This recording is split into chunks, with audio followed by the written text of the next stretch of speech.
আসসালামু আলাইকুম। আশা করি সবাই ভালো আছেন। এই গাছটিকে দেখে শৈশবের কিছু স্মৃতি মনে পড়ে গেল। শৈশবের সেই হারানো দিনগুলি আসলে সবাই মিস করে। এজন্যই হয়তো জীবনানন্দ দাশ একটি বিখ্যাত কবিতা লিখেছিলেন, আবার আসিব ফিরে। আবার আসিব ফিরে ধানসিঁড়িটির তীরে, এই বাংলায় হয়তো মানুষ নয়, হয়তো শঙ্খচিল শালিকের বেশে।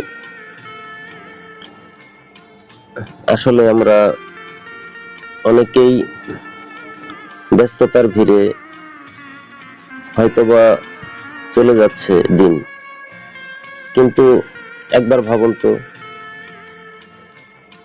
আমরা আসলে ফেলে আসা সেই স্মৃতিগুলোকেই কিন্তু বারবার মনে করে জীবনটাকে অতিবাহিত করি। একটা সময় আসবে যখন এই স্মৃতিগুলোই বারবার আপনাকে হাসাবে, কাঁদাবে। তো আসলে আমরা মানুষ সব সময় চাই একটু শান্তি, একটু সুখ।